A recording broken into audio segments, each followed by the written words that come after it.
Assalamualaikum warahmatullahi wabarakatuh. Apa kabar sahabat-sahabat mahasiswa dari Sabang sampai Merauke? Saya doakan semoga saudara kalian sehat dan selalu berbahagia bersama orang-orang terkasih, serta diberikan kekuatan dalam menjalani perkuliahan ini. Pada kali ini, pada mata kuliah Filsafat Pendidikan Islam, kita akan membahas tentang esensi hukuman dalam filsafat pendidikan Islam.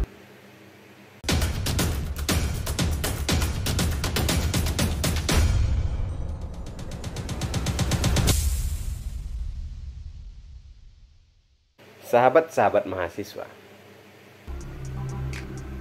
kita tahu bersama bahwa pelaksanaan pendidikan dan pengajaran tidak akan terlepas dari bagaimana cara untuk mencapai tujuan yang telah dirumuskan dari semula, atau bagaimana cara mengajar agar berjalan lancar berdasarkan metode dan alat yang digunakan. Alat pendidikan ialah suatu tindakan atau situasi yang sengaja diadakan untuk tercapainya suatu tujuan pendidikan tertentu. Dalam menggunakan alat pendidikan, pribadi orang yang menggunakannya adalah sangat penting. Sehingga penggunaan alat pendidikan itu bukan sekedar persoalan teknis belaka, akan tetapi menyangkut persoalan batin atau pribadi. Hukuman sebagai salah satu teknik pengelolaan kelas sebenarnya masih terus menjadi perdebatan.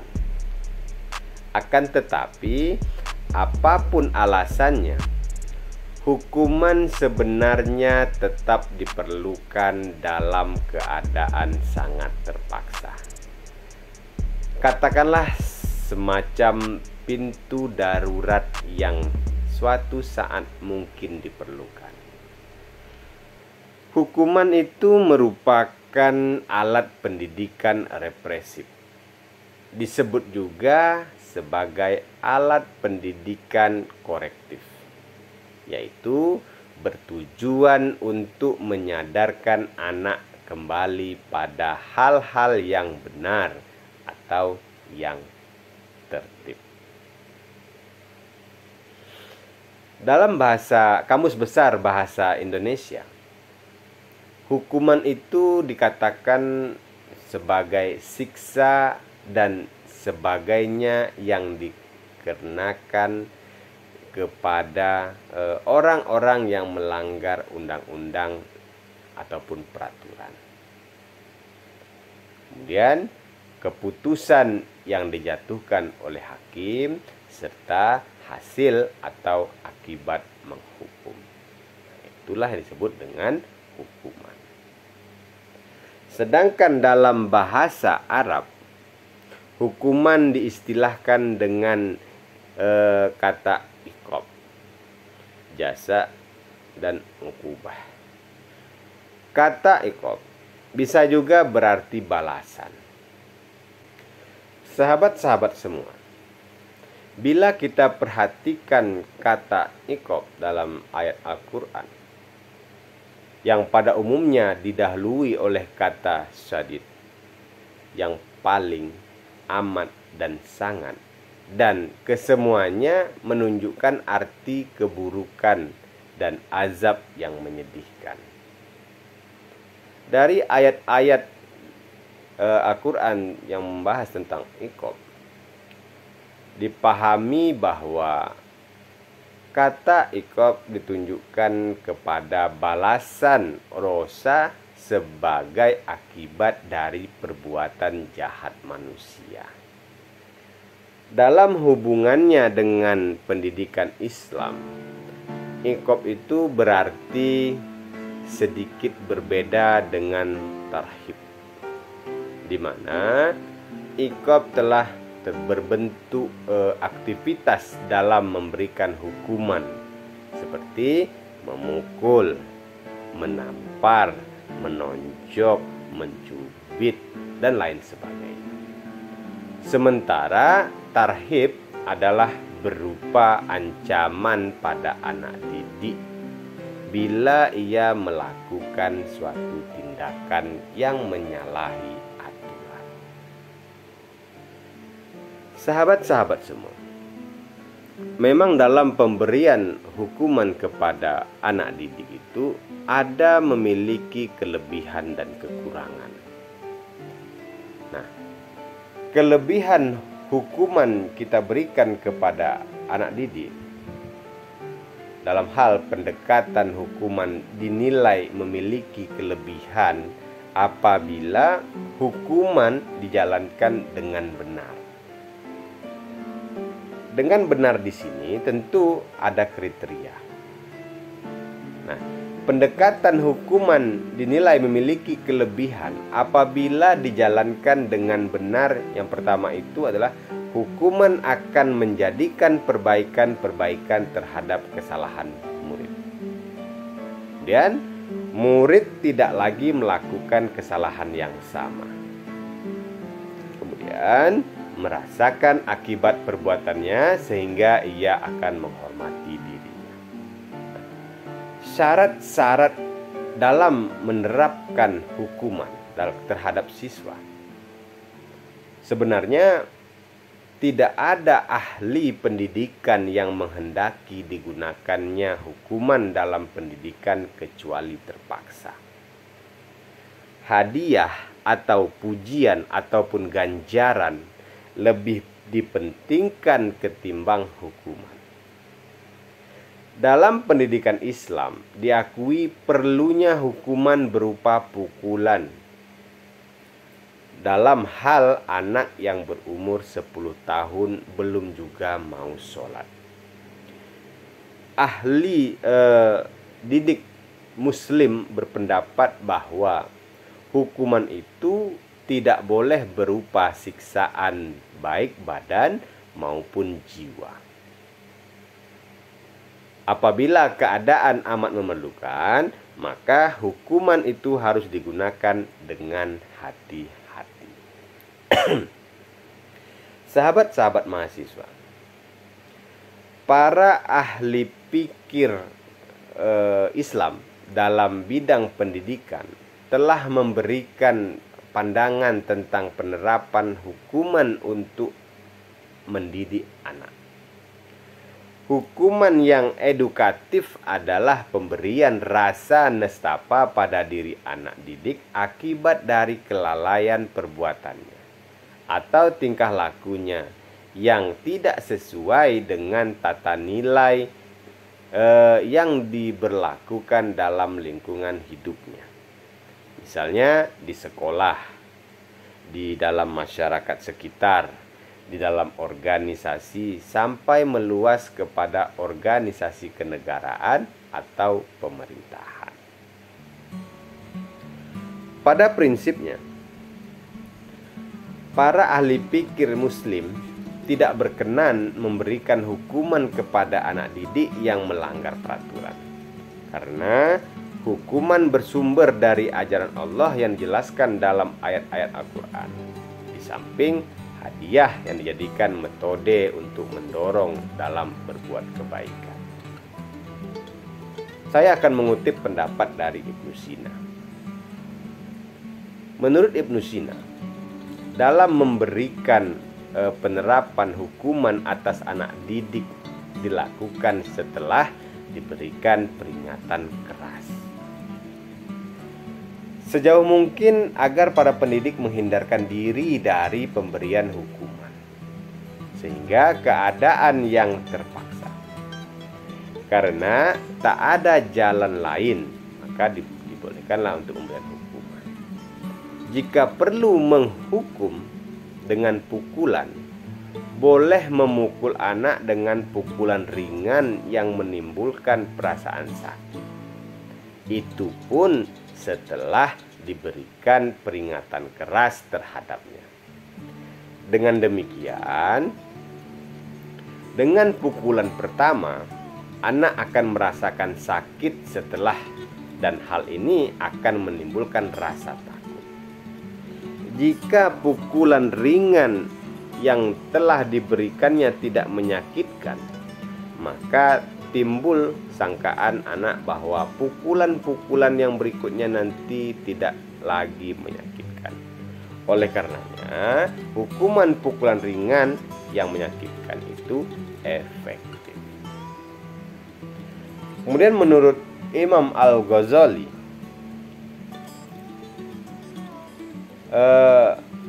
beliau mengatakan dalam memberikan hukuman terhadap anak didik,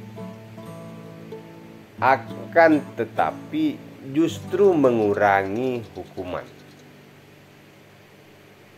Sebaliknya, agar mendidik anak sesuai dengan fitrahnya dan menyelarasikan kemampuan naluriahnya, yaitu keserasian antara ghadab atau kemampuan dengan syahwatnya, sehingga berpengaruh positif sebagaimana aslinya.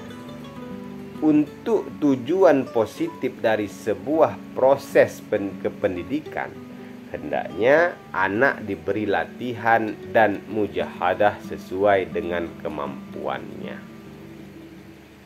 Wazirah atau naluri anak didik itu bersifat daruriyah bagi pendidikan yang positif. Sahabat-sahabat mahasiswa,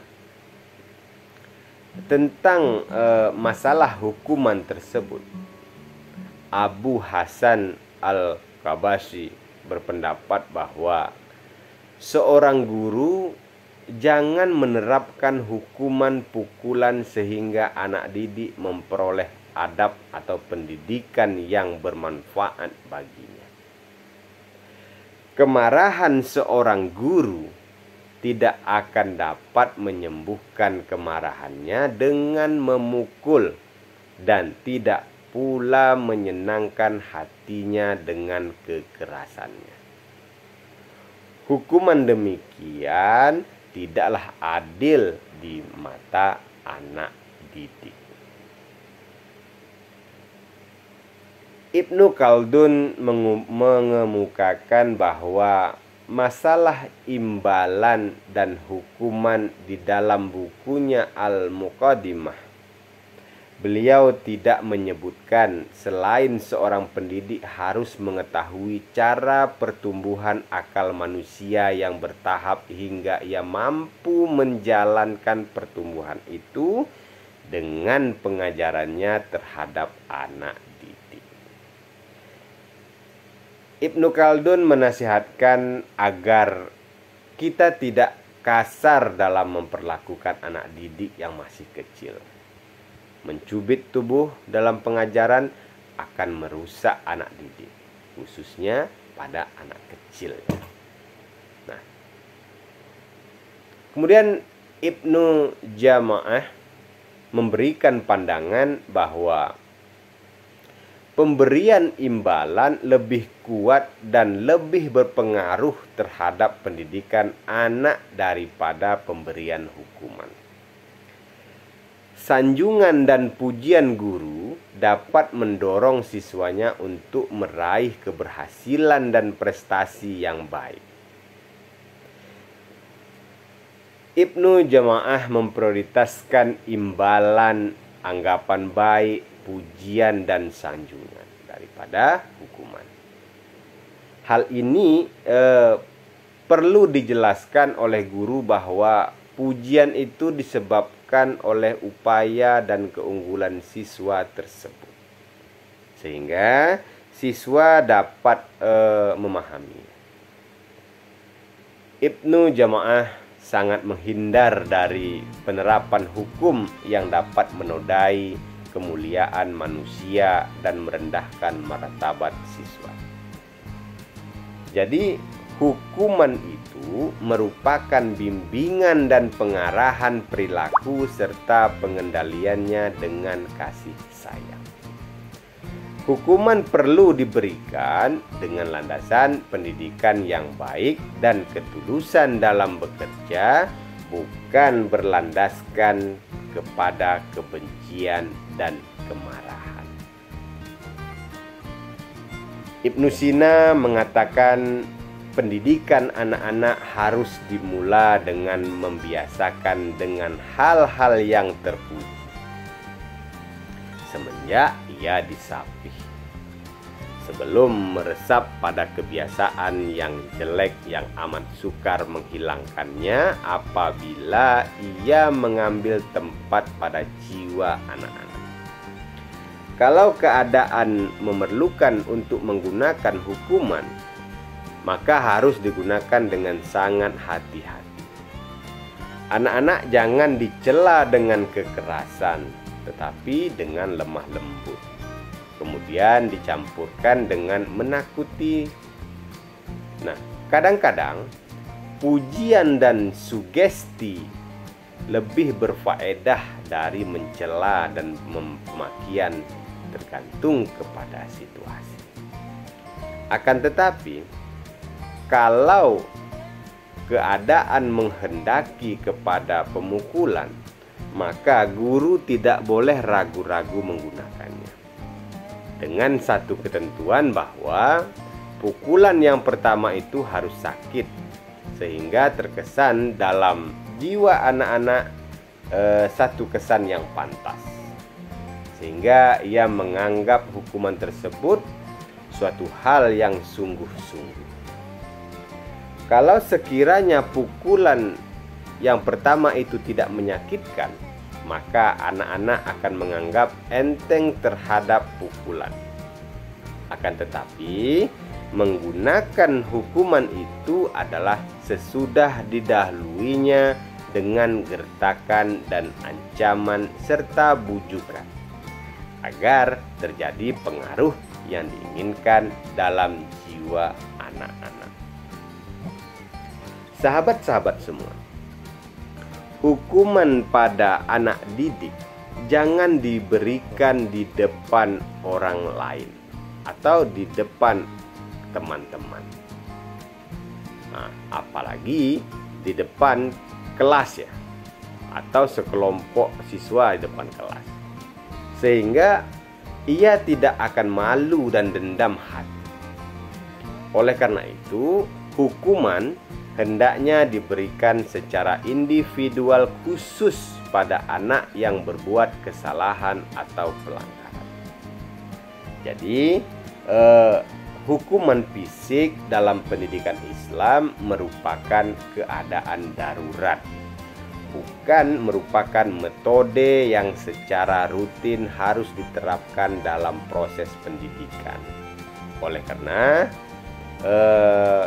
karena mendidik itu menurut pandangan Islam bukanlah didasarkan atas paksaan atau kekerasan, melainkan berdasarkan kehalusan budi dan rasa kasih sayang. Semestinya guru itu tidak usah menggunakan pukulan dalam mendidik anak-anak, kecuali kalau cara yang lunak tidak mendatangkan hasil yang diharapkan. Satu hal yang sangat baik adalah guru memperkecil penggunaan kekerasan atau tidak sama sekali. Prinsip pokok dalam mengaplikasikan pemberian hukuman pada anak didik yaitu bahwa hukuman adalah jalan terakhir dan harus dilakukan secara terbatas dan tidak menyakiti anak didik. Tujuan utama dari pendekatan ini adalah untuk menyadarkan peserta didik dari kesalahan-kesalahan yang ia lakukan. Manfaat hukuman dalam pendidikan ditujukan untuk memperoleh perbaikan dan pengarahan, bukan semata-mata untuk membalas dendam. Oleh karena itu, orang Islam menganjurkan untuk mengetahui tabiat dan perangai anak-anak sebelum menjatuhkan hukuman kepada mereka. Sebagaimana mereka ingin mendorong mereka ikut aktif dalam memperbaiki kesalahan mereka sendiri. Dan untuk ini mereka melupakan kesalahan mereka sendiri, dan untuk itu mereka melupakan kesalahan anak-anak dan tidak membeberkan rahasia anak-anak. Sahabat-sahabat semua, dalam pemberian hukuman kepada peserta didik harus memenuhi syarat-syarat. Di antaranya itu, yang pertama adalah pemberian hukuman harus tetap dalam jalinan cinta, kasih, dan sayang. Kemudian harus didasarkan kepada alasan keharusan, harus menimbulkan kesan di hati anak, kemudian harus menimbulkan rasa keinsafan dan penyesalan kepada anak didik, kemudian diikuti dengan pemberian maaf dan harapan serta kepercayaan. Sahabat-sahabat semua, prinsip-prinsip pemberian hukuman kepada anak didik. Yang pertama itu adalah kepercayaan terlebih dahulu, kemudian hukuman. Nah, metode yang terbaik yang tetap harus diprioritaskan adalah memberikan kepercayaan pada anak. Memberikan kepercayaan pada anak berarti tidak menyudutkan anak dengan kesalahan-kesalahannya, tetapi sebaliknya kita memberikan pengakuan bahwa kita yakin mereka tidak berniat melakukan kesalahan tersebut. Mereka hanya hilaf atau mendapat pengaruh dari luar. Kemudian prinsip yang kedua itu dalam pemberian hukuman adalah hukuman disandarkan pada perilaku. Sebagaimana halnya hadiah yang harus disandarkan pada perilaku, maka demikian halnya juga dengan hukuman. Bahwa hukuman harus berawal dari penilaian terhadap perilaku anak, bukan pelakunya. Setiap anak, bahkan orang dewasa sekalipun, tidak akan pernah mau dicap jelek mesti mereka melakukan suatu kesalahan. Yang ketiga, prinsip dalam pemberian hukuman itu adalah hukuman disandarkan pada perilaku. Yang ketiga, dalam prinsip-prinsip pemberian hukuman, maka hukuman itu harus tanpa emosi. Kesalahan yang paling sering dilakukan orang tua atau pendidik adalah ketika mereka menghukum anak disertai dengan emosi kemarahan. Bahkan emosi kemarahan itulah yang menjadi penyebab timbulnya keinginan untuk menghukum. Kesalahan lain yang sering dilakukan seorang pendidik ketika menghukum anak didiknya dengan emosi adalah selalu disertai nasihat yang panjang lebar dan terus mengungkit-ungkit kesalahan anak. Kemudian prinsip yang keempat itu adalah hukuman sudah disepakati. Sama seperti metode pemberian hadiah yang harus dimusyawarahkan dan dianalogikan terlebih dahulu, maka begitu pula yang harus dilakukan sebelum memberikan hukuman pada anak. Dalam keadaan anak tidak menyangka ia akan menerima hukuman dan ia dalam kondisi yang tidak siap, mendialogkan peraturan hukuman dengan anak memiliki arti besar bagi anak. Nah, kemudian yang keempat, kita akan melihat, sahabat-sahabat semua, selanjutnya kita akan melihat tahapan-tahapan pemberian hukuman. Dalam pemberian hukuman tentu harus melalui beberapa tahapan, mulai dari yang teringan hingga akhirnya menjadi berat. Nah, menurut Ibnu Jamaah, memandang hukuman kependidikan dapat diberikan dalam 4 tahapan jika siswa melakukan perilaku yang tidak dapat diterima oleh guru. Yang pertama, melarang perbuatan itu di depan siswa yang melakukan kesalahan tanpa menyebut namanya. Yang kedua, jika anak tidak menghentikan, guru dapat melarangnya secara sembunyi-sembunyi, semisal dengan isyarat. Yang ketiga, jika anak juga tidak juga menghentikan atau kesalahannya, guru dapat melarangnya secara tegas dan keras agar dia dan teman-temannya menjauhkan diri dari perbuatan semacam itu. Dan yang keempat, jika anak tidak kunjung menghentikannya, guru dapat mengusirnya dan tidak memperdulikannya. Nah, sahabat-sahabat semua, hukuman yang dapat dikenakan kepada anak-anak sangat bermacam sekali. Nah, bentuk hukuman ini, yang pertama itu adalah hukuman asosiatif, kemudian hukuman logis, kemudian hukuman moral. Nah, hukuman asosiatif, di mana penderitaan yang ditimbulkan akibat hukuman tadi ada asosiasinya dengan kesalahan anak. Nah, kemudian hukuman logis, di mana anak dihukum sehingga mengalami penderitaan yang ada hubungan logis dengan kesalahan. Yang ketiga, hukuman moral. Tingkatan ini tercapai pada anak-anak yang lebih besar, di mana anak didik tidak hanya sekedar menyadari hubungan logis antara kesalahan dengan hukumannya, tetapi tergugah perasaan kesusilaannya. Sahabat-sahabat semua, kita akan melihat bentuk hukuman itu. Yang pertama itu adalah bentuk isyarat, kemudian bentuk kata, kemudian bentuk perbuatan. Bentuk hukuman isyarat ini adalah usaha pembetulan kita lakukan dalam bentuk isyarat muka dan isyarat anggota badan lain.